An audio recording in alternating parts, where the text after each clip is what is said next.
eventualmente até num paciente assintomático, eu tenho que fazer um rastreio dos familiares, e é muito comum quando a gente recebe no consultório aqueles pacientes com displasia renal ou rim ferradura, rim único, e a gente questiona se tem algum parente na família, e com muita frequência eles falam que tem. E aí, qual que seria o significado da gente diagnosticar e se vale a pena acompanhar, se a gente, a longo prazo, conseguiria mudar algum desfecho de progressão de doença renal. E aí, agora, com essa oportunidade, né, da gente ter reativado a SBN, ela foi a primeira pessoa que eu pensei para poder falar sobre isso, sobre as impressões dela e como é a abordagem das CACUTs, né, que a gente fala, das anomalias do trato geniturinário, pela visão do pediatra. Então, Luísa, obrigado por ter aceito o convite. A gente fica feliz de ter o apoio também da nefropediatria, porque a nossa sociedade é um todo, né? Somos juntos, os nefropediatras e os nefroadultos. Então, obrigado, pode ficar à vontade aí. Obrigada, Thiago. Queria agradecer o convite para estar conversando com vocês aqui hoje. Estou tentando compartilhar a tela aqui. Eu acho que eu tenho que mas acho que liberar. Espera aí. Liberar. Pronto, tenta aí agora. Oi?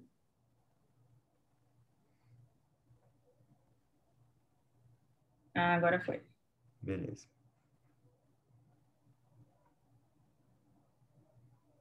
Está aparecendo para vocês? Sim. Pronto. Então, o artigo que a gente vai discutir hoje é esse aqui que foi publicado na Nefron 2019, como o Thiago falou. É um estudo da Universidade, do Departamento de Pediatria, da Universidade de Serrapsa, em Istambul, da Faculdade de Medicina de Istambul. E aí ele fala justamente sobre essa questão que o Thiago falou, de se a frequência de CACUTs, de anomalias congênitas dos rins e tratos urinários, justifica um familiar, né, de agrupamento familiar, justifica a realização de um screening por meio de ultrassons familiares de primeiro grau. Então, assim, para a gente começar falando um pouquinho, só uma introdução sobre o CACUT, ela vai ser uma entidade absolutamente heterogênea, né, devido à alteração da morfogênese renal, que tem uma prevalência estimada entre 0,3 a 1,6 para cada 1.000 nascidos, não nascidos vivos, nascidos mesmo. E ela tem uma heterogeneidade tanto genética quanto fenotípica muito importante. Então, os pacientes podem variar desde pacientes assintomáticos, com doenças leves, sem aplicação patológica, até quadro de doença renal em estágio final mesmo. As CACUTs, elas constituem cerca de 20 a 30% de todas as malformações que são detectadas no período neonatal. Então, elas são muito comuns quando a gente vê na pediatria, os obstetras de diagnosticarem e da gente ver durante a puericultura da criança também. Agora, além disso, a CACUT é responsável por cerca de 40 a 50% dos casos de doença renal em estágio final dentro da faixa etária pediátrica. Então, é a principal causa em pediatria, sendo que a prevalência vai ser maior na primeira infância e na segunda infância. Nos adolescentes, a gente já começa a ter uma prevalência grande de glomerulopatias. Mas, no grupo até 18 anos como um todo, vai ser a principal causa de necessidade de terapia renal substitutiva.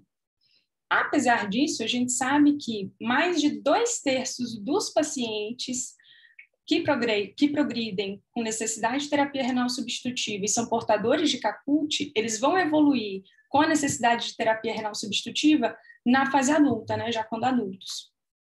E no consultório, isso vale para o nefrologista clínico também, vale a gente lembrar que é durante a adolescência que a velocidade de progressão da doença renal crônica associada à CACUT se acelera, por conta do desbalanço que tem entre a massa glomerular do paciente associada à CACUT, o ganho ponderal que ele está tendo, o desenvolvimento da superfície corpórea dele, uma pressão arterial geralmente maior nessa faixa etária também. E muitas vezes os adolescentes chegam para vocês, né? Chegam para os clínicos.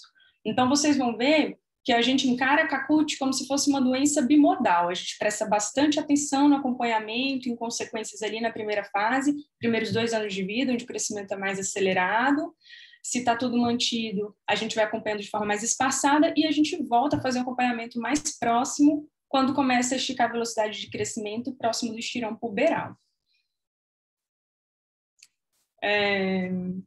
Então, vocês vão ver também que o caput ele pode se manifestar tanto de forma isolada, esporádica, que vai ser o mais comum, ou de forma sindrômica. Nas síndromes, a associação de malformações de trato urinário com síndrome de Down vai ser a mais frequente.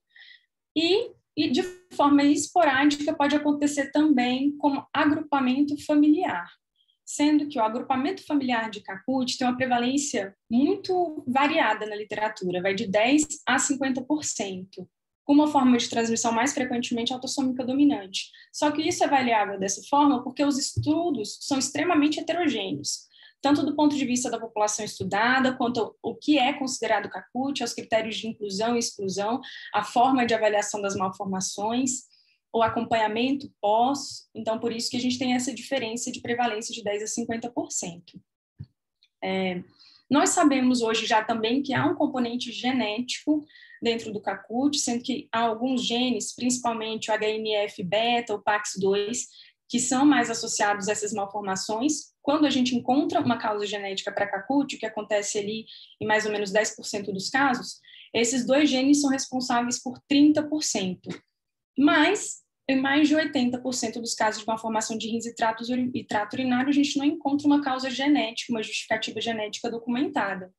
Tendo em vista, então, essa prevalência de caput familiar e a prevalência e as consequências que isso pode trazer, tanto para a criança quanto para o sistema de saúde, para a família e sistema de saúde, uma vez que essas doenças podem eventualmente evoluir para doença renal crônica e onerar o paciente e o sistema, o artigo traz esse questionamento, se há benefício em triagem de parentes de primeiro grau, que são assintomáticos, pensando que os sintomáticos já vão ser acompanhados por outro motivo. Então, como que o estudo foi realizado? Foi um estudo retrospectivo, realizado na clínica ambulatorial de nefropediatria da Faculdade de Medicina, em Istambul, e eles observaram que eles tinham atendido 1.228 pacientes, excluíram aqueles que já tinham diagnóstico de caput familiar, e aí os principais foram os pacientes com doença renal policística, autossômica dominante, autossômica recessiva, excluíram os pacientes sindrômicos, aqueles com refluxo vesicoureteral secundário, pacientes com bexiga neurogênica, e também os com pelve extrarrenal isolada. Sobraram, então, 145 pacientes como casos índice. Eles rastrearam os parentes de primeiro grau desses pacientes, observaram por meio de um questionário via oral que todos eles tinham um histórico de ter um morfológico antinatal normal, realizado por obstetra, mas observaram também que não havia nenhum fetologista, nenhum relato de diagnóstico por fetologista. Por que isso é importante? Porque muitas vezes a malformação do trato urinário já se manifesta no período antinatal, que vai fazer esse diagnóstico é o obstetra que realizou o ultrassom, e quando a gente vai avaliar a incidência de caput, a gente vê que os ultrassons obstétricos que são realizados por fetologistas diagnosticam mais do que aquele que é realizado pelo obstetra comum que atende a mulher. Desses parentes de primeiro grau, então, foram avaliados o peso, a estatura, a pressão arterial, história prévia de infecção de trato urinário e história de disfunção miccional. Os ultrassons foram realizados pelo mesmo radiologista, com 5 anos de experiência, utilizando o mesmo aparelho. Os casos de hidronefrose, ele até fala depois, eles foram classificados de acordo com a classificação da Sociedade de Urologia Fetal. Tá? Então, foram observados como resultados que os casos índice tinham idade média de 7,4, mais ou menos 4,5 anos, então variou de 0,2 a quase 19 anos, com uma prevalência maior em homens do que em mulheres, que é o que a gente vê de relato na literatura mesmo. Principalmente porque a incidência de uma formação do trato urinário vai ser maior em meninos do que em meninas. É até uma característica dos nossos centros de diálise pediátrica. A gente tem vários bebezinhos, vários meninos pequenos ali até os 4 anos e uma quantidade de mulheres, meninas adolescentes. Então, fica esse grupo bem diferente no centro de diálise. Quando os casos índice, então, foram avaliados, foram visto que, desses casos, 14,5% tiveram um diagnóstico antinatal de malformação do trato urinário já, e a malformação mais frequente foi o refluxo vésico-ureteral. Além do refluxo, outro diagnóstico frequente foi a hidronefrose, e na literatura, de forma geral, a hidronefrose costuma ser a malformação mais encontrada mesmo, seguido por estenose de Jupe, hipodisplasia, VUP com uma frequência elevada, eles tiveram 13 casos, e os demais casos que vocês conseguem ver aí, rim-ferradura, ectopia renal, duplicação de sistema coletor, agenesia renal, estenose de Juve, ureterocele e megaureter. A maior parte dos estudos que a gente acha sobre a prevalência de CACUT em crianças tem esse N, entre 100 e 400 pacientes. Tem um estudo só que tem um N de 600 e os outros todos são menos. Então, realmente é um número pequeno. Desses casos índice, foram observados 412 parentes de primeiro grau assintomáticos que foram submetidos ao screening com ultrassom. Desses, foram observados, então, que 23 indivíduos pertencentes a 21 famílias, porque 2 eram pai e mãe do mesmo paciente, foram detectados com uma formação. Então, isso vai dar uma prevalência de 14,4% de CACUT familiar. Eles observaram que a prevalência de CACUT familiar foi similar em pacientes com e em pacientes sem história de consanguinidade, então a presença de consanguinidade não foi um fator de risco para a CACUT pelo estudo deles, e os estudos na literatura são muito variáveis em relação a isso também, mas a maioria não mostra essa associação. E a gente vê aqui, das anormalidades detectadas entre os familiares, a mais comum foi o rim único, a agenesia renal. Então, 7 pacientes tinham agenesia renal isolada, 1 tinha agenesia renal com hidronefrose, 7 pacientes com hipodisplasia renal e 2 com hidronefrose de graus menores. Esse que tem a agenesia renal com hidronefrose, a hidronefrose dele era grau 3, pelo SFU, pela classificação que eles utilizaram. Então, eles observaram que houve uma incidência em irmãos ou irmãs em 6 famílias, em pai ou mãe em 13 famílias e no pai e na mãe em 2 famílias. Então, isso deu uma...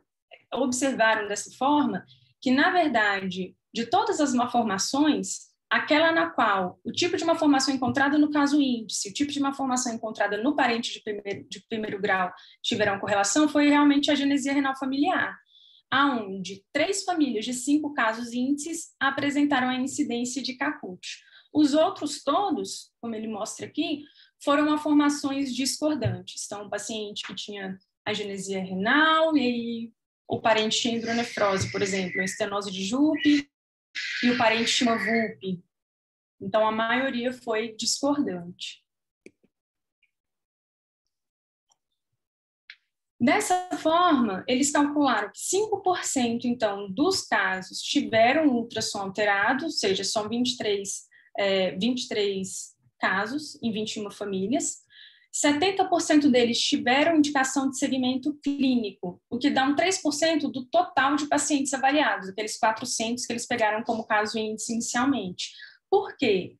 Necessidade de indicação de segmento clínico? Porque os pacientes que tiveram hidronefrose grau 1, sem hipertensão, e os hidronefrose grau 2, sem história de infecção de trato urinário ou disfunção miccional, eles não mantiveram sob segmento clínico. Eles deram alta para acompanhamento com médico geral, com clínico geral.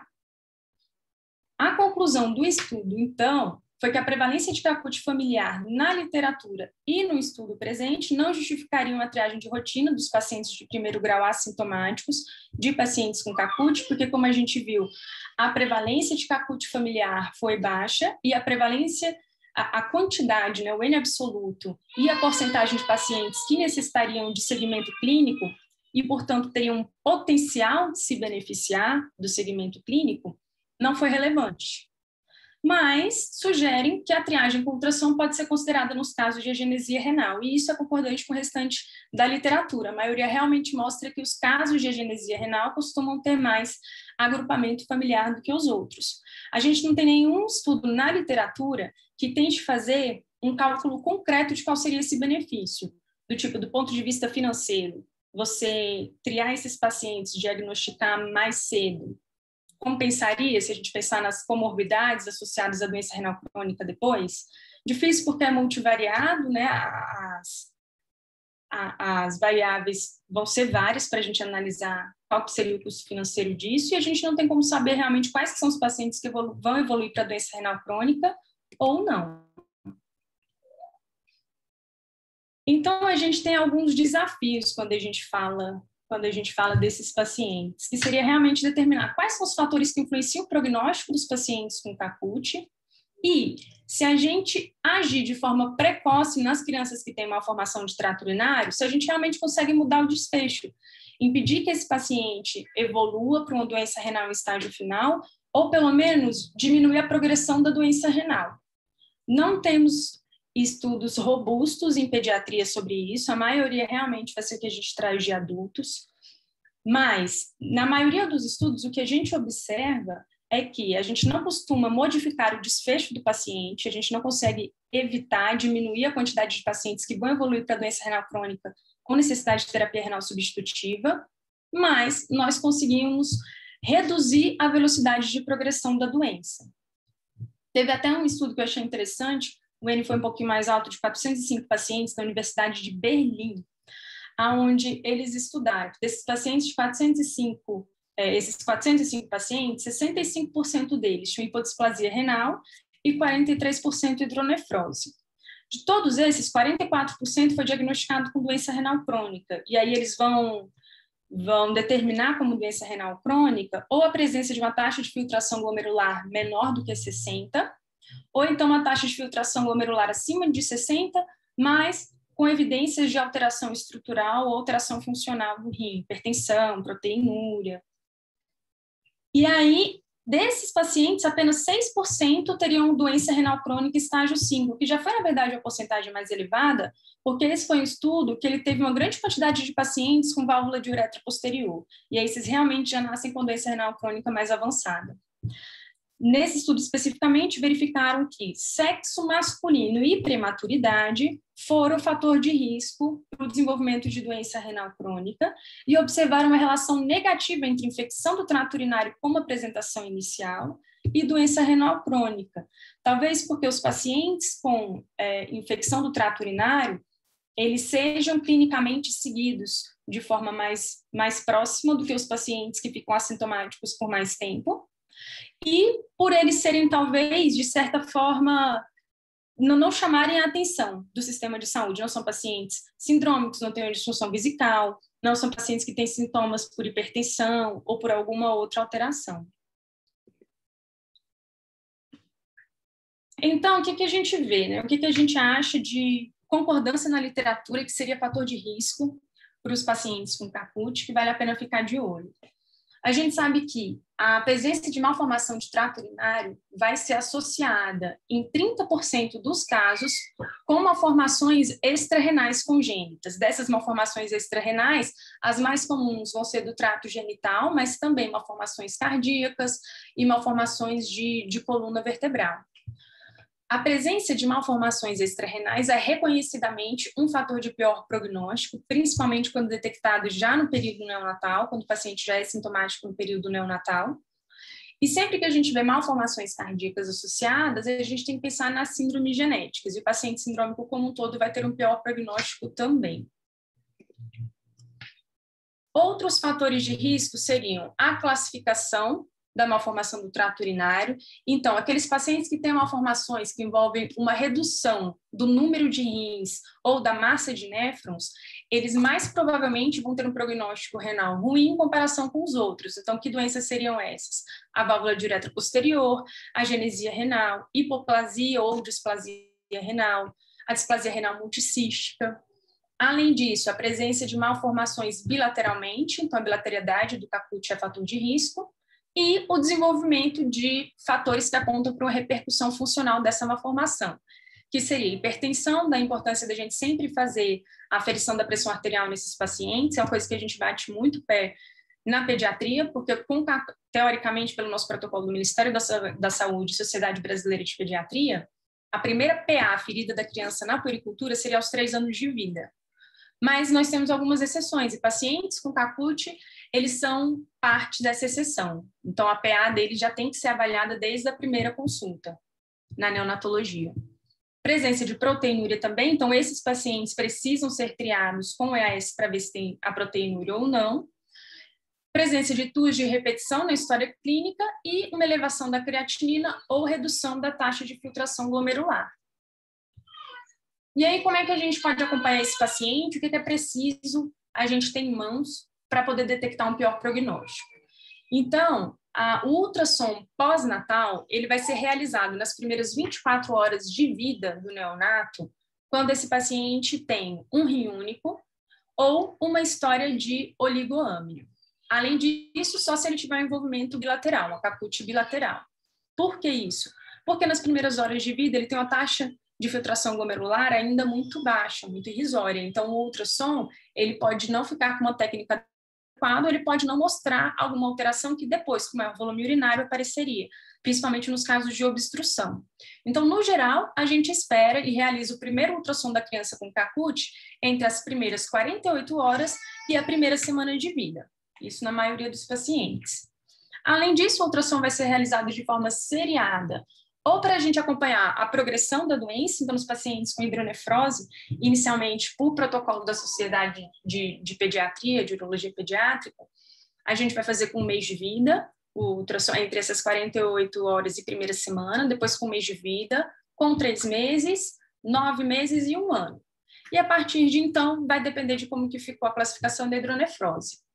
Além disso, a gente vai fazer ultrassom também para verificar a taxa de crescimento naqueles casos em paciente com rim único, para saber se essa hipertrofia renal, o crescimento renal está sendo adequado para o que a gente espera ou não, ou se está sendo aquém.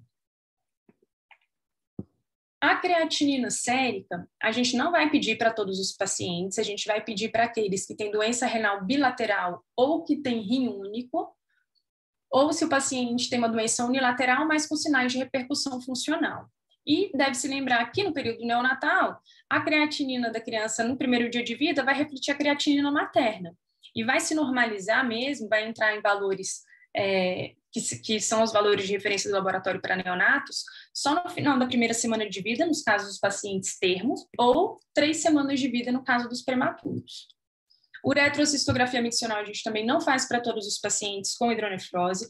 A gente vai fazer só para aqueles que, além de uma hidronefrose moderada a grave, tenham também uma história de infecção do trato urinário de repetição.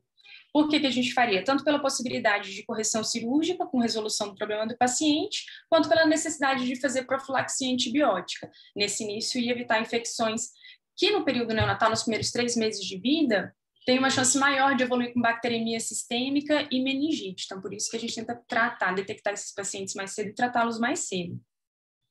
Em relação à cintilografia, a gente não tem, isso é uma pergunta que a gente tem frequente nos hospitais quando vai avaliar esses pacientes, se existe uma idade mínima para poder fazer o DMSA ou o DTPA. E não existe essa idade mínima. Só que, por conta da taxa de filtração que é menor no primeiro mês de vida, a gente sabe que a qualidade desses estudos não vai ser uma qualidade tão boa, e essa qualidade vai melhorar conforme a criança vai amadurecendo o rim. Então, a gente vai realizar o DMSA quando a gente tiver uma lesão renal suspeita, geralmente entre 4 a 6 semanas de vida no paciente termo. Se a gente encontrar alguma alteração, a gente repete depois de 3 meses de vida. Fora isso, a gente vai fazer a cintilografia quando você precisar avaliar qual foi a resposta a uma intervenção cirúrgica, a gente aguarda 3 meses pós-intervenção cirúrgica para poder realizar o exame. No mais, a gente espera o paciente ficar maior, geralmente com 6 meses, se é uma hidronefrose leve, se tem infecção do trato urinário de repetição e você quer saber se tem cicatriz renal ou não, a gente aguarda até 6 meses de vida. Os pacientes com displasia renal, muito frequentemente eles são descobertos ou no screening pré-natal, ou então fazendo ultrassom por outros motivos no período pós-natal, né? A displasia renal, quando ela é bilateral, ela vai ser facilmente diagnosticada, porque ela vai ser associada com anidramino e oligoâmino, e aí o prognóstico vai depender principalmente do nível de maturidade pulmonar do paciente, não tanto da doença renal em si, mas em relação ao nível de maturidade pulmonar. O principal fator que a gente tem que ficar de olho na displasia renal é que ela pode ser associada a outras malformações do sistema coletor, principalmente no rim contralateral. E aí, a presença de uma CACUT no rim contralateral ou rim displásico, ela é fator de pior prognóstico e é um fator que fala a favor de desenvolvimento futuro de doença renal crônica. Então, esses pacientes precisam ser avaliados de perto também. E aí, a gente pontua muito esse fato de acompanhar essas crianças e esses adolescentes com ultrassons seriados para avaliar se o crescimento compensatório do rim, que é normal, está ocorrendo dentro da normalidade ou não. A gente tem gráficos, né, que vão falar de qual é o crescimento esperado para o paciente com rim único, qual é o tamanho renal esperado para o paciente rim único, tanto pediátrico quanto adulto. E aí, geralmente, um tamanho abaixo do que seria o percentil 10 para o tamanho do rim único do paciente, a gente considera como alterado. Da agenesia renal, então, em rim único, vai ser mais comum no sexo masculino. Essa, sim, é uma CACUT que pode ser mais associada a agrupamento familiar, e aí, quando a gente tem agenesia renal no ambulatório, a gente costuma triar a família também. As demais malformações, a gente tria a família quando a gente tem história familiar de doença renal crônica. Se não, a gente não faz de rotina essa triagem. O primeiro passo, quando a gente tem um paciente com suspeita de agenesia renal rim único, é realizar um ultrassom de abdômen e pelve para verificar se, na verdade, não é o caso de ectopia renal, porque a ectopia vai ser mais prevalente do que a agenesia renal, né? E ela é um fator de risco para a doença renal crônica, postula-se que principalmente por conta do mecanismo de hiperfiltração glomerular compensatório que o rim vai acabar fazendo. Em 1/3 dos casos, esses pacientes vão ter outras malformações de trato geniturinário, sendo que a mais comum vai ser o refluxo de urina. A presença de refluxo urinário, infecção urinária de repetição, é fator de risco de pior prognóstico para o paciente com rim único e agenesia renal. E eles também podem ter malformações extrarrenais, malformações cardíacas, esqueléticas, de trato genital e respiratório. Então, o exame físico e os outros exames complementares vão ser voltados para detectar essas outras malformações e avaliar a evidência de lesão renal. No geral, a gente não faz de rotina os exames de imagem para detectar as malformações extrarrenais, a gente faz o exame físico. Se o exame físico for sugestivo, aí a gente solicita o exame complementar de imagem, tá? Então, o acompanhamento desse paciente, ele é feito com pressão arterial, um EAS anuais. A creatinina, ela vai ser medida naquele paciente que tem sinal de acometimento funcional mesmo. Então, ou que tem proteinúria ao EAS, ou que tem hipertensão, ou que tem alguma outra alteração estrutural nesse rim único. Então, é um rim único que já tem uma hidronefrose, que já tem um refluxo diagnosticado. O ultrassom seriado a gente vai fazer para avaliar aquela hipertrofia compensatória do paciente, e aí nos primeiros 2 anos de vida a gente faz a cada 6 meses esse ultrassom. Depois a gente faz anual ou bianualmente, e aí quando o paciente entra na puberdade, a gente volta a fazer anual, porque aumenta o risco da evolução para doença renal crônica durante a puberdade. A gente vê que eles pioram muito o hábito de vida, começam outros hábitos também, tabagismo, ingestão de bebida alcoólica, que vão influenciar nessa taxa. Então, recomendação geral que a gente faz para esses pacientes em ambulatório, que é legal que a gente consegue fazer em pediatria, que a gente consegue fazer realmente uma promoção em saúde e prevenção, né? É orientar para os pais que o paciente com rim único, não são todos que vão ter um mau prognóstico ou um fator de risco aumentado para ter doença renal crônica, hipertensão no futuro, e que mais do que qualquer outro, esses pacientes têm que ter hábitos de vida saudáveis e evitar drogas nefrotóxicas. A gente atenta principalmente para a questão do controle ponderal, porque assim como nos adultos, as crianças agora estão vivendo também uma epidemia de sobrepeso, de obesidade, e na pandemia isso ficou gritante. Então, essa questão do controle ponderal na criança também tem evidência de desenvolvimento de doença renal crônica associado à obesidade, então é um fator que a gente presta atenção. E uma coisa que muitos pediatras ainda têm um certo tabu em falar, é sobre a realização de exercícios físicos por esses pacientes. Porque antes, a gente tinha como rotina pedir para que os pacientes orientar a não realizar esportes de contato. Porque, teoricamente, nos esportes de contato, o trauma renal ele seria secundário apenas ao TCE. Então, nos casos de luta, nos casos de futebol americano, e a gente trazia isso do adulto para a pediatria também. Só que já saíram revisões grandes de literatura que mostraram que, na maioria das vezes, a ocorrência de trauma renal em criança e adolescente é rara e que quando esse trauma renal acontece, na maioria das vezes, ele não é provocado associado a esportes de contato, são a outros esportes, tipo equitação, remo, futebol nosso mesmo, que eles não consideram como esporte de contato. Então, hoje em dia, a gente não tem mais essa contraindicação. O paciente pode realizar os exercícios físicos, mesmo competitivos, mesmo que de contato.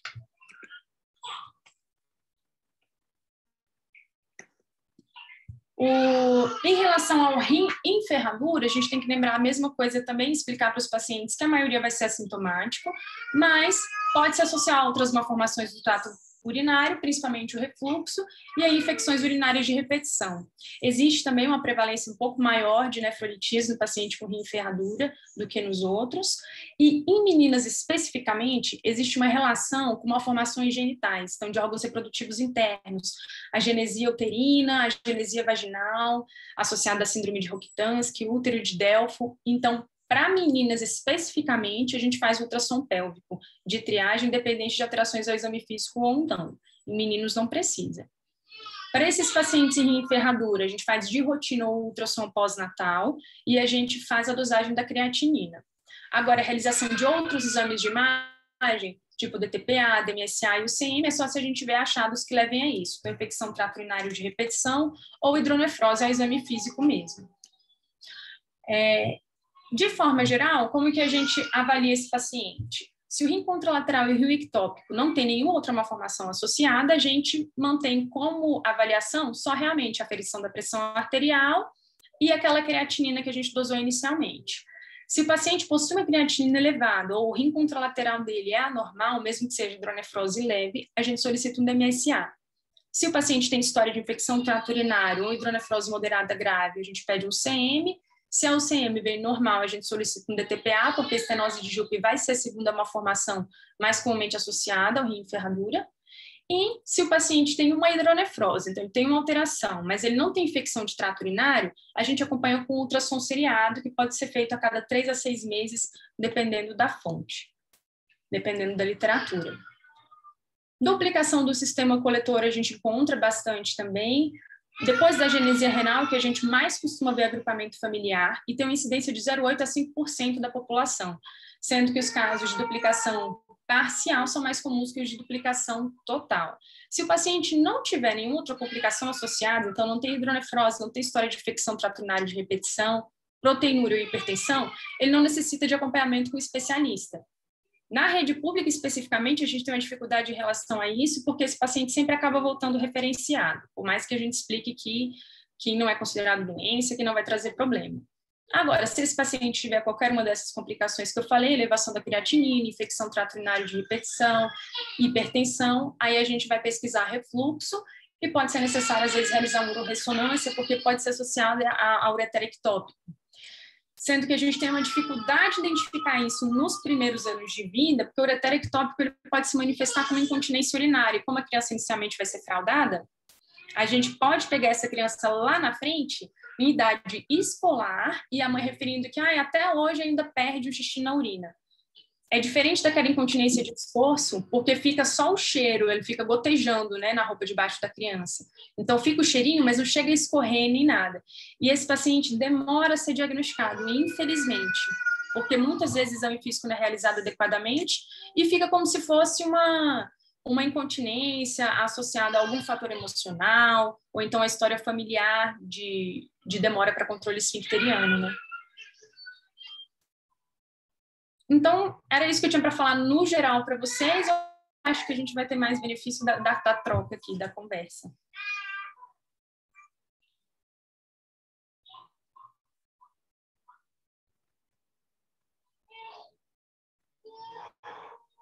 Eu não estou te ouvindo, eu acho. Desculpa. Não, foi excelente a apresentação, aprendi bastante. Fiquei com algumas dúvidas também, mas eu gostaria de abrir para os outros participantes para as dúvidas e eu vou ficar intermediando aí. Alguém quer se manifestar? Enquanto todo mundo vai bolando aí as perguntas, eu queria te agradecer, Luísa, pela participação, tá? E vamos ampliar nossa relação com a nefropediatria. A SBN está aqui de braços abertos para todos os nefropediatras, tá bem? Com certeza, com certeza. Eu posso falar, doutor Tiago? Pode, claro. Alô? Boa noite, Luísa, parabéns, é uma alegria poder revê-la, né, depois de tanto tempo. Foi uma excelente apresentação e é bom ver assim, a pediatria sendo valorizada pela sociedade, né? E, são coisas, parece de gente pequena, mas que são coisas muito importantes e muito complexas. Então, quero te dar os parabéns por um período de 45 minutos, você ter dado uma explicação, uma explanação tão brilhante, viu? Muito, muito bom, parabéns. E só salientar que realmente isso que a doutora Luísa falou, como eu encontrei ao longo da vida muitas crianças com, muitas não, porque não é frequente assim, mas com incontinência urinária, que apanhavam muito dos pais, e no final, coitadinho, tinha uma duplicação, né, do sistema coletor com ureter ectópico, e assim, a alegria desses pais quando você realiza a cirurgia, que você cura aquela situação. A gente sabe que não é frequente, mas quando ela ocorre e o tratamento é curativo, realmente é maravilhoso. Então, acho que principalmente para o público, que a maioria são adultos, né, que a gente não perca esse horizonte, que, né, pode ter coisas que você esteja vendo agora, mas que começaram há muitos anos atrás. Então, acho que é principalmente ampliar o espectro do nefro adulto para referenciar ao colega quando ele ficar meio que numa saia justa. Então, meus parabéns e foi muito bom revê-la. Ô, doutora, eu que agradeço. Prazer o meu revê-la. Bom, Luísa, uma dúvida em relação ao rastreio genético. Nas doenças adultas, a gente tem muita dificuldade ou nunca consegue encaminhar para um geneticista, fazer uma análise genética, buscar algum gene associado às manifestações fenotípicas. Você tem algum canal, seja no HUB, seja no Hospital da Criança, para conseguir análise genética ou só quando tem alguém fazendo algum protocolo de pesquisa? Como que vocês conseguem ou tentam fazer isso? Para uma formação do trato urinário especificamente, só quando alguém está fazendo protocolo de pesquisa. A gente não tem esse canal, nem no HUB, nem no Hospital da Criança. O Hospital de Apoio, que fica do lado, tem equipe genética forte, que também não tem. O Hospital Sara também não realiza. A gente consegue mais para erros inatos do metabolismo. Mas para as CACUTs, mesmo às vezes doença renal policística, às vezes a gente fica na dúvida, né, da dominante, se é um caso esporádico, se é dominante, familiar, aí a gente também não consegue, infelizmente. Entendi. E no caso das CACUTs especificamente, realmente a gente ainda não tem o benefício financeiro, porque é um teste caro, né? E quando a gente tem os laudos de pesquisas, eles são como mutação possivelmente patológica ou mutação indeterminada, porque a relação genotípica-fenotípica ela é muito variável. Então, a gente acha que, na verdade, a ocorrência ela vai ser multigênica, junto com fatores externos associados. Então, não tem um benefício financeiro de fazer. Entendi. Não muda o prognóstico para o paciente. E uma outra dúvida que surgiu comigo, como esses pacientes têm uma variabilidade muito grande, assim, então uma criança de 3 anos pode ser muito grande, muito pequena, um adolescente também, a gente tem lançado mão de cistatina C em algumas situações específicas, assim, aqueles pacientes mais atléticos, mais jovens, que eventualmente vêm com uma creatinina alterada e são encaminhadas para o nefro, e aí você mostra para ele, faz uma cistatina que ele não tem nenhum déficit de filtração glomerular, ou em pacientes idosas, que a creatinina é teoricamente normal, e aí quando você pede a cistatina C, você vê que ela está aumentada, denotando então uma redução de taxa de filtração glomerular.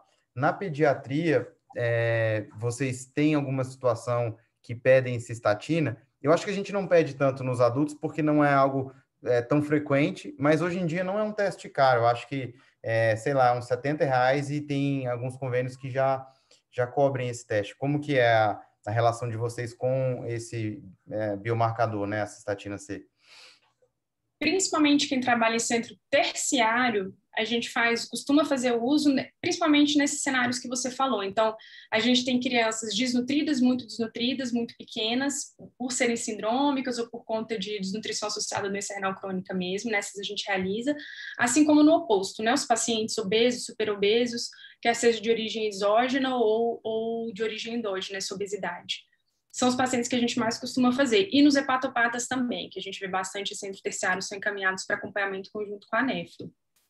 No Hospital da Criança, especificamente, a gente tem acesso à cistatina C. Então, a gente não pede indiscriminadamente, mas nesses cenários tem ajudado bastante. Ah, legal. E por que pede nos hepatopatas? Porque nos hepatopatas, quando a gente fez um levantamento de literatura, a creatinina se correlacionava menos com a taxa de filtração glomerular do que a cistatina C. Então, quando a hepatopatia, insuficiência hepática moderada grave, a gente utiliza a cistatina C como parâmetro e não a creatinina. Legal, interessante.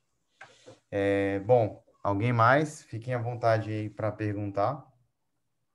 Eu acho que vale a pena, assim, para vocês levarem no consultório, porque o pediatra é muito médico da família, né? A gente pergunta da família inteira, quer saber de mãe, pai, criação, filho de bicho de estimação. É perguntar se o paciente chegou adulto para vocês com uma doença renal terminal ou avançada devido a Caput, lembrar de perguntar se tem irmãos, como que são os filhos, se na família tem uma história de doença renal crônica, e aí orientar essa família a procurar um pediatra geral ou um nefropediatra para avaliação também. Então, a gente tem muito esse papel, né, de pegar um caso índice e, por meio do caso índice, ir descobrindo outras pessoas na família que se beneficiariam de um acompanhamento mais próximo também, que talvez a gente pudesse mudar o prognóstico desses pacientes ou não. E quando vocês identificam algum familiar, como que vocês fazem para encaminhar ele, se for a mãe ou o pai, assim, ou o irmão mais velho, para o acompanhamento do nefroadulto? Vocês têm algum canal direto ou você tem que encaminhar ao pronto-socorro, à unidade básica de saúde e depois esse paciente ser referenciado? Como que é? No sistema público, né? É. Você está perguntando. A gente já solicita os pedidos, a gente já faz os pedidos de exame do paciente, porque a gente pode pedir, então dependendo de qual for a sua suspeita, a gente já pede um ultrassom de rins e vias urinárias, uma creatinina sérica, EAS, proteinúria, e aí a gente escreve uma carta à UBS para o paciente poder levar e ser avaliado na UBS. Uhum. Se ele não consegue, dependendo do paciente, às vezes tem paciente que a gente afere a pressão na consulta, por exemplo, e vê uma PA alterada, né? Esse a gente encaminha direto até para o nefrologista ou para algum hospital de referência. E se o paciente não consegue de jeito nenhum, consulta via UBS, aí na consulta com o pediatra, depois a gente olha os exames também, checa, e aí vai começando a tocar até ele conseguir o acompanhamento dele. Entendi. Muito interessante. Mas a gente fica em cima da família, assim, a criança depende muito do cuidador, né? Os cuidadores tendem a se descuidar. Então, a gente já teve caso, infelizmente, de pai, mãe falecendo por AVC associado à crise hipertensiva, evoluindo com doença renal crônica estágio final que ninguém viu acontecer. Entendi. Então, a gente fica bem em cima. E na pediatria, existe algum movimento para vocês usarem mais o ultrassom e ficarem menos dependentes da radiologia? Porque, assim, uma coisa interessante que a gente tem vivido na parte de nefroadultos são muitos cursos, muitas capacitações para a gente aprender a manusear o ultrassom. É claro que no consultório no consultório é difícil, numa consulta de 30 minutos, você fazer tudo e ainda colocar o paciente para fazer o ultrassom, mas é sempre bom, assim, a gente ter essa formação de fazer um implante sempre guiado por ultrassom, fazer, às vezes, procedimentos e tudo. Como que tem... Eu tô saindo um pouco da aula hoje, assim, porque acho que você já esgotou o tema, que sua aula foi muito boa, mas como tem existido também na nefropediatria esse movimento de os nefropediatras terem mais acesso e independência em relação ao ultrassom? Infelizmente, não. A gente não vê como está sendo com os adultos. A gente até acompanha, né? Quem trabalha junto com os adultos acompanha, e isso a gente vai na onda junto, mas a nefropediatria como um todo, infelizmente, não. Tem um movimento muito da gente se apropriar de entender, de saber interpretar o exame e não confiar apenas no laudo que é dado para a gente. Então, a gente questiona, sabe olhar o ultrassom, saber se está alterado, se não dá, que é mais sugestivo de uma ou outra malformação. Mas de fazer o ultrassom como parte da consulta, o pessoal faz como parte do exame físico, né? É isso que a gente que estão tentando fazer agora com um grupo de adultos, a gente não tem. Talvez porque a consulta da pediatria, mesmo das especialidades pediátricas, seja uma consulta mais demorada, a gente pega muitos aspectos da família, do desenvolvimento do paciente como um todo. Então, eu acho que por uma consulta ser mais longa, não houve esse interesse maior em se apropriar dessa ferramenta como parte da consulta. Mas é algo que, com certeza, a gente só teria a ganhar.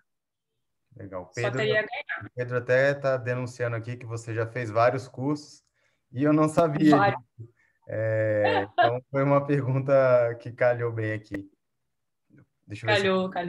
Deixa eu ver se o Pedro está aqui ainda. Ô, Pedro, quer fazer alguma ponderação? Aí, o Pedro. Thiago, tudo bom? Primeiro, a Luísa já fez o curso junto comigo, então por isso que eu sei que ela já é craque no POCS, até funcionar estava no curso, coisa que não é comum no Nefroped. Primeiro, parabéns, muito bom te rever, Luísa. Tem um tempão que a gente não se vê, desde quando eu saí da sala da criança, e a aula é sensacional, como sempre, e o tema é muito importante, porque, como você falou, não só pela prevalência, como o impacto que causa essas crianças quando a gente não tem o diagnóstico precoce e acompanhamento. A gente via lá na terapia renal substitutiva, no tempo que eu fiquei lá na hemodiálise, a maior prevalência daquelas crianças com menos de 10 anos era CACUT, né? Impressionante que era isso, e que o tanto que afeta a vida, porque atrapalha o crescimento, igual a Letícia falou, o risco de distúrbio psicológico, do pai não aceitar a questão de urinar, e ainda um parto em relação ao transplante. Tinha criança que o preparo para inserir em lista era 1 ano, porque é muita cirurgia para corrigir, ainda mais no SUS, para ter acesso, para ter equipe que é capacitada para conseguir fazer as intervenções. Então, de fato, é um paciente que ele necessita de um acompanhamento não só do Nefroped, né, mas, na verdade, multi, porque o impacto psicológico que eles têm é muito grande. A gente via criança de 7 anos ainda de fralda, que atrapalha no desenvolvimento escolar, na socialização. Então, de fato, é uma coisa que traz muito impacto na vida dessas crianças. Parabéns pela aula e pela escolha de vocês aí, Thiago. Beleza. Obrigado pela participação. Muitos bons comentários. Assim, a gente vê no sistema público relacionado à CACUT muitas situações criminosas, assim, como vocês viram na aula. Muitas alterações são associadas, não vêm isoladas, né, não vêm de forma isolada, vem associado. Então, a gente pega uma quantidade boa de paciente que nasceu com displasia renal multicística unilateral e aí no outro rim tinha um refluxo. E aí evoluiu com intuito de repetição, perdeu a função renal do outro lado por conta das infecções urinárias de repetição, o refluxo poderia ter sido corrigido. E chega para a gente no sistema de saúde já em falência renal. Isso porque a gente está com a atenção primária muito deficitária, principalmente dentro da pediatria, né? Os postos de saúde que deveriam estar com um médico responsável pela família inteira, a gente vê que ainda alguns se recusam a atender pacientes pediátricos, aí fica sem pediatra, sem médico da família que atenda a criança, e esses meninos chegam assim com uma doença renal em estágio final que poderia ter sido evitada. Então, a gente encontra essas situações criminosas mesmo. E aí o que vai lhe tirar muito da aula é quais que são os pontos de alerta, né? Então, a história familiar, o paciente com malformações, outras malformações associadas, com um rim disfuncional e o outro acometido por alguma outra coisa, alguma outra malformação, por mais leve que seja. A questão do ultrassom que você falou, Thiago, a gente tem um movimento na pediatria muito de aprender a interpretar melhor o ultrassom, porque a gente tem várias classificações da hidronefrose, né? Que é a malformação mais comum, que é a CACUT mais comum vai ser a hidronefrose. E aí a Sociedade de Urologia usa uma, a Sociedade de Pediatria usa outro, a Sociedade de Nefrologia usa outra classificação, e a gente já viu que mais importante do que graduar ou medir diâmetro anteroposterior de pelve renal é avaliar as características do parênquima. Então, a ecogenicidade está adequada, a espessura desse parênquima está adequada, tem cisto, não tem cisto? E aí, nisso, vale a avaliação do médico também, de pegar o exame, independente do laudo que for, para avaliar e poder tranquilizar os pais, ou não, ou dizer que precisa de um acompanhamento próximo, ser referenciado e tomar uma ação em relação a isso. Não, porque você precisa necessariamente de um radiologista experiente, porque como são raros os casos, se não for referenciado, um vai ver um por ano, assim, né? Então, a gente vê isso até em fístula. Se você manda um paciente fazer um Doppler de uma fístula aleatoriamente, assim, os laudos são completamente incompatíveis com a clínica. Então, eu fico pensando assim, seria interessante, né? Eu sei de todas as dificuldades, mas assim, vocês catarem um ultrassom para vocês né, e sabe, ficar explorando, óbvio, né, quando dá e tudo, porque a gente depender dos outros é muito mais difícil, né, do que quando a gente tem essa autonomia, assim, né? Pelo menos para as coisas mais gritantes, assim, que não sejam tão sutis de diferenciação, assim. Com certeza. Bom, tem umas pessoas que estão sempre presentes, mas hoje estão mais quietas. O Fabrício, estou sentindo a falta dele aqui. E Fabrício, quer se manifestar? Algum comentário? Acho que agora ele caiu. Tiago, Aí, eu cheguei um pouquinho depois, mas, bom, primeiro parabenizar, né? A aula é muito boa. De fato, a gente pega esses pacientes, tadinhos, já com deformidade óssea na diálise adulto quando está na clínica com a gente, né? Muitos deles. Alguns desses pacientes eu fiquei muito amigos deles e a gente vê o peso social dessas crianças, né? Com CACUT, em diálise crônica nas clínicas, cujas mães acabam sendo mães de um filho só, né? Tem que cuidar daquele filho 3 vezes por semana em diálise e com atenção tão especial, aquele que os demais filhos, às vezes, coitados, têm um pouco de negligência por circunstâncias da morbidade do filho mesmo, né? Então, muito boa a palestra. E a gente, para ficar atento também, né? A gente pode, às vezes, né, a pacientes adolescentes que chegam aos nossos consultórios, a gente tem um olhar um pouquinho mais pediátrico para eles e fazer uma condução um pouco melhor. E eu também estou numa fase entusiasta do ultrassom, quero aprender mais, porque eu também atuo em UTI. O ultrassom está virando o nosso próximo estetoscópio, né? Precisa baratear mais um pouquinho, porque estão portáteis com celular e muita coisa a gente começa a tirar informações muito boas. E eu acho que talvez está chegando um pouco antes na medicina agora do adulto, né? Mas invariavelmente vai chegar na pediatria também. Eu tenho certeza que a consulta da pediatria deve ser extremamente mais longa mesmo. Eles abordam muito mais elementos e isso acaba dificultando mesmo no consultório. Mas eu acho que na prática clínica, assim, da enfermaria, daquela condução hospitalar mesmo, sabe? E em procedimentos, tudo isso vai permear a nossa atividade médica aqui para o futuro. Acho que os estudantes de medicina, parece que a nefrologia, se não me engano, de Juiz de Fora, eu acho que o Marcos Bastos, ele tem uma disciplina com ultrassom e são muito bem sucedidos nisso, né? Então, eu acho que logo, logo eles também estarão... A gente ainda tá caminhando nesse sentido, mas acho que toda a área da medicina vai estar muito com esse ultrassom também. E parabenizar a aula que foi muito boa, e parabenizar a SBN regional que tem trazido a gente sempre temas muito bons. Parabéns aí, Thiago e Isadora como representantes da SBN. Valeu. Obrigado. Obrigada. Acho que é o futuro mesmo. E tem uma carga social também, que você estava falando dos pacientes, né? Adolescentes em diálise crônica, em terapia renal substitutiva, que acho que vocês, quando o paciente ele desenvolve a doença renal terminal na fase adulta, às vezes já é um adulto produtivo, né? É um paciente produtivo, às vezes com glomerulopatia rápida, uma coisa assim. E a diálise não impede esse paciente de continuar produtivo. Ele continua vendo a necessidade na vida dele de se manter produtivo, de se sustentar, ajudar na casa, na família. E a gente perde muito isso quando o paciente entra em doença renal em estágio final e diálise na infância e na adolescência. A gente vê muitos adolescentes que passam 1 ano em diálise, 2 anos em diálise, perderem perspectiva de futuro mesmo. Esses meninos chegam com 18 anos, saindo do serviço pediátrico, e você vai perguntar, e aí, o que você pensa em fazer? E agora, na hora que acabar a escola, ensino médio, você vai fazer curso técnico, vai trabalhar? Eles não param para pensar nisso, porque os pais e o sistema de saúde, a gente faz isso também, o pediatra, né?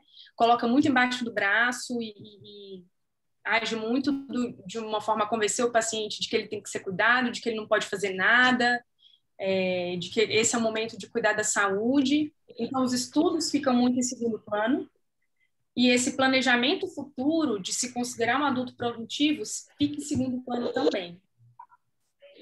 Com certeza, Luísa. Quando eu olho alguns pacientes que eu tive que me marcaram muito, com 18 anos, quase impúberes, né, com uma doença óssea, eu olho para eles e falo assim, gente, transplante. Eu fico louco pensando no transplante dele. Aí vai uma dúvida minha mesmo, por estar um pouco afastado do transplante, a alocação para esses pacientes pediátricos e adolescentes, como é que tem sido? Eles conseguem, na mesma proporção que os adultos? Enfim, como a maioria da morte encefálica, pelo que eu imagino, acontece mais na fase adulta, eu não sei se é uma limitação pelos tamanhos dos rins, enfim. Quando eu olho um adolescente, uma criança em diálise, eu penso no transplante antes de pensar na prescrição, inclusive, porque realmente o que a gente vê é isso. Eles prolongam muito tempo, eles perdem muito perspectiva de vida futura mesmo, profissional, intelectual, enfim, de tantas maneiras, né, que realmente eu acho que um peso é um fardo absolutamente muito mais pesado para eles do que para um adulto, assim. Embora talvez eles até levem bem, né, mas eu digo como a morbidade de qualidade de vida e de perspectiva futura. Sim, com certeza. A gente tem alguns desafios no transplante pediátrico ainda, muitos desafios. Apesar de serem pacientes que são priorizados na lista, então a gente até consegue... Utilize o cartão ou aguarde a emissão automática do ticket. Deixa eu... Mutei aqui. Pode ir. Então sai rindo na mesma proporção. A gente tem uma dificuldade de centros que realizem transplante nos pacientes menores. Então, atualmente no Brasil, Salvador, Porto Alegre fazem acima de 8 quilos, conseguem fazer para a gente transplante acima de 8 quilos, o Samaritano acima de 10. Aqui em Brasília, a gente tem uma limitação das UTIs pediátricas, também do serviço que faz o transplante, não tem uma UTI pediátrica que consiga receber esse paciente. Então, aqui, levando em consideração HUB e o IC, a gente teria uma limitação de 12 anos ou 35 quilos para fazer o transplante daqui. Então, menos do que isso, o paciente é referenciado ou para São Paulo, para o Samaritano, ou para o Garrim, ou então para a Santa Casa de BH, Santa Casa de Porto Alegre e Salvador, que eles estão transplantando bastante lá. Agora, a gente tem a dificuldade de que o paciente pediátrico, ele depende dos parentes, ele depende dos pais para conseguir agilizar os exames e ir atrás de todo o preparo pré-transplante. Então, a avaliação que é multidisciplinar, realização desses exames, como a gente tem muito CACUT, é como o Pedro falou. Muitas vezes você vai começar a investigar como que é o trato urinário dessa criança, se tem disfunção vesical, se não tem disfunção vesical, depois que já chegou na diálise. Então, isso exige que os pais levem na consulta.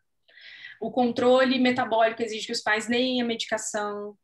E essa é uma dificuldade grande que a gente tem ainda. A maior parte são famílias de baixa renda, com pouca instrução, que o paciente ele recebe enquanto ele está em diálise um auxílio, às vezes esse auxílio financeiro que o paciente recebe enquanto ele está em diálise é a única renda que a família tem, e eles têm medo de sair perder. Da diálise seria... Nossa, então sair do transplante tem esse peso ainda. Caramba. Isso. A gente já teve pacientes, e a gente tem que avisar isso, né? Faz parte de quando eles recebem o auxílio, que quando transplantar não vai ter o auxílio mais. E a gente já teve paciente que mãe e pai que não fazia as coisas, não comparecia, o paciente era chamado para transplante, eles não levavam ao hospital, desligavam o celular para não perder o auxílio. A gente tem que acionar o conselho tutelar, quando aciona o conselho tutelar, precisa ter toda uma reavaliação social de novo para poder colocar na lista novamente. E os próprios profissionais pediátricos, às vezes por um desconhecimento, né, muitos centros que têm diálise pediátrica não têm acesso ao transplante pediátrico.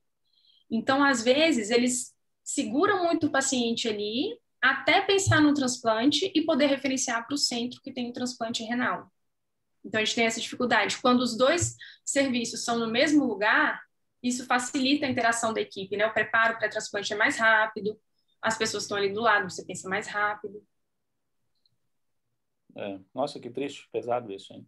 Bom, Luísa, parabéns mais uma vez, excelente, a gente sempre aprendendo nas quartas-feiras. Eu estou de plantão toda quarta, mas eu não deixo de assistir. Fico me esgueirando entre um chamado e a aula. Muito bom. Parabéns. Heloísa, vamos conversar depois para a gente saber quais são os gargalos, né, da nefrologia pediátrica, saber como que a gente pode melhorar os serviços, né, a gente aumentar talvez o número de aulas sobre esse tema do transplante, né, com enfoque aí na nefropediatria. Então vamos conversar, vamos realmente trabalhar juntas, tá bem? Vamos sim. Essa interface pediatria adulto, até porque eu sei que a gente recebe muitas reclamações dos nefrologistas adultos, que a gente mima muitos pacientes, a gente não faz um preparo adequado na hora de transferir para o serviço adulto, e a gente leva muita preocupação a isso, então precisa realmente ter uma interface melhor. Vamos aparar essas arestas aí.